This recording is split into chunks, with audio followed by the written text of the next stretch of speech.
Bharat micro finance inclusion limited के field officer द्वारा दर्ज कराए गए लूट कांड का पुलिस ने चौंकाने वाला खुलासा किया है। प्रारंभिक जांच में जिस वारदात को अज्ञात अपराधियों के द्वारा लूट की घटना बताया गया था, वह दरअसल खुद वादी की बनाई हुई एक झूठी साजिश निकली। यह पूरी जानकारी देते हुए डीएसपी 2 धीरेन्द्र एन बांका ने बताया कि घटना 21 जुलाई की है, जब फील्ड ऑफिसर साजिद असारा ने टुंडी गोविंदपुर मुख्य सड़क स्थित गादी टुंडी के पास 2 अज्ञात अपराधियों के द्वारा 97,141 रुपए नगद, मोबाइल फोन, टैब और बायोमेट्रिक मशीन लूट लिए जाने की लिखित शिकायत टुंडी थाना में दर्ज कराई थी। इसके आधार पर पुलिस ने 22 जुलाई को टुंडी थाना मामला दर्ज कर जांच शुरू करवाई। मामले की गंभीरता को देखते हुए पुलिस ने वादी से जुड़े लोगों से पूछताछ शुरू की। इस दौरान वादी के मित्र अहमद अंसारी से मिली जानकारी ने मामले की पूरी सच्चाई उजागर कर दी। अहमद ने बताया कि साजिद असारा ने खुद 74,500 की नकदी उसे गादी टुंडी के पास बुलाकर सौंपी थी और कहा था कि वह बाद में इसे ले जाएगा। अहमद ने जब साजिद द्वारा की गई लूट की शिकायत पर खबर सुनी तो वह स्वयं पुलिस के पास पहुंचा और पूरी राशि पुलिस को सौंप दी। पुलिस द्वारा की गई पूछताछ और साजिद की निशानदेही पर उसका मोबाइल फोन और चार्जर भी बरामद कर लिया गया है। वहीं टैब और बायोमेट्रिक मशीन के संबंध में साजिद ने बताया कि उसे बढ़ाकर नदी में फेंक दिया गया था।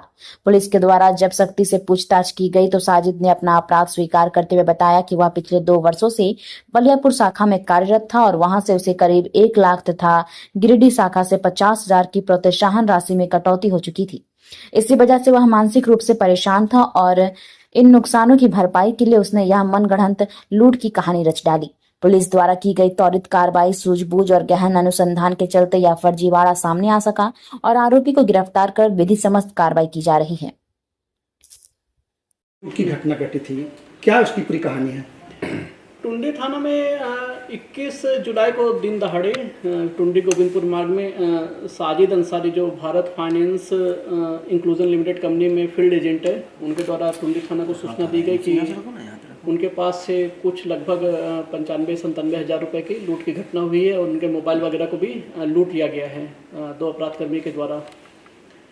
दिन में दोपहर में ये घटना होने के बाद उनके द्वारा बताई गई थी।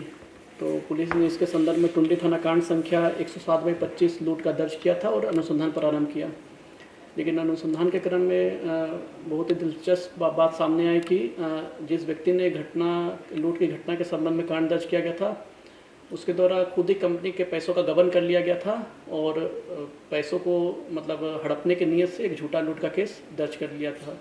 यह बात हमें अनुसंधान के क्रम में पता चली और इसके पीछे उनका पूरा मकसद ये था कि ये लोग एजेंट के रूप में काम करते हैं माइक्रो फाइनेंस कंपनी में और इनके द्वारा कंपनी की तरफ से इन पे दबाव होता है कि आप लोन दीजिए और लोन को रिकवर कराइए। इनको लोन को रिकवर करने के लिए भी इंसेंटिव मिलता है और अगर लोन नहीं ये रिकवर करा पाते, जैसा कि हम लोगों को वादी ने बताया, तो इनके इंसेंटिव से पैसा कटता है और सैलरी से ही पैसा कटता है। इस तरह से जो साजिद अंसारी है, इनकी कुल इन्हें 1-1.5 लाख रुपए का नुकसान हो चुका था। कंपनी ने इन पे कई तरह का मतलब पैसा रिकवर नहीं होने के कारण इनके इंसेंटिव काट लिए थे, सैलरी से ही पैसा काट लिया था। तो अब ये अपने नुकसान की भरपाई करने के लिए कंपनी के ही पैसों का गबन करके एक झूठा लूट का केस कर दिए थे। तो अनुसंधान के क्रम में जो लूटे गए पैसे थे वो बरामद कर लिए गए हैं और जो इन्होंने बताया था कि इनका मोबाइल फ़ोन लूट लिया गया है, वो बरामद कर लिया गया है और कंपनी का टैब भी इन्होंने चीज़ों को छिपाने के लिए बराका नदी में फेंकने की बात बताई है। तो कांड को उद्भेदन हो चुका है और ये इन तरह के बाकी एजेंट के लिए भी एक मैसेज है कि अगर आपके साथ कोई घटना घटती है, जेन्युइन घटना, तो आप ज़रूर बताइए। पुलिस कांड दर्ज कर अनुसंधान करेगी, लेकिन आप पैसे गबन कर पैसे पचाने की नीयत से झूठा केस मत कीजिए। नहीं तो जैसे इस केस में वादी साजिद अंसारी को हम लोग न्यायिक हिरासत में भेज रहे हैं, वैसे सभी लोग जो गलत झूठा केस करेंगे उन्हें भी इस तरह की सज़ा मिलेगी। साजिद अंसारी कहाँ का रहने वाला सर? ये साजिद अंसारी यही टुंडी का ही रहने वाला, सहराज गोविंदपुर का रहने वाला है।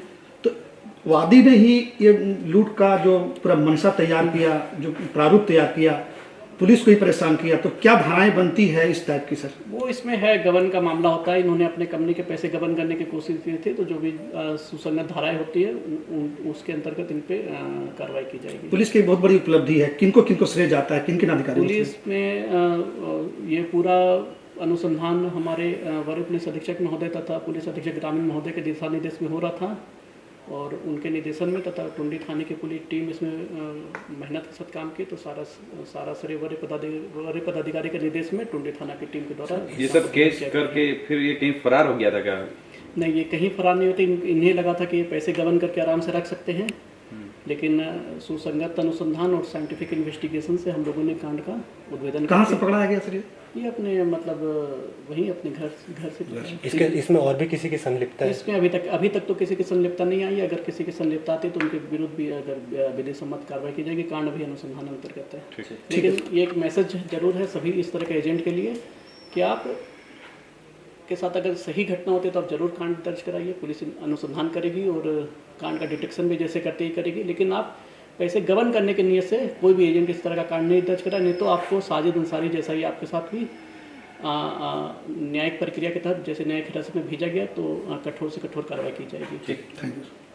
धनबाद में पहली बार ऐसा स्टील फर्नीचर जो दिखने में भी रॉयल और मजबूती में भी दमदार।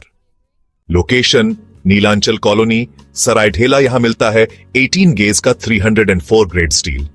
सिर्फ नाम का नहीं, असली क्वालिटी का दम। और सबसे बड़ी बात, पीवीडी कोटिंग के साथ 50 साल की गारंटी। मतलब न कलर उड़ेगा, न फर्नीचर पुराना लगेगा। हर प्रोडक्ट कस्टमाइजेबल है। आपका डिजाइन, हमारी मेहनत, सर्विस चार्ज बिल्कुल फ्री। और दाम मार्केट से सस्ता। अलमारी, टेबल, किचन रैक, जो चाहे वो बनेगा आपके स्टाइल में। अभी कॉल करें 8789815488 या 9608676782। Chanchala steel furniture, Nilanchal colony, Saraidhela. एक बार आइए, देखिए, फिर कहीं और जाने का मन नहीं करेगा।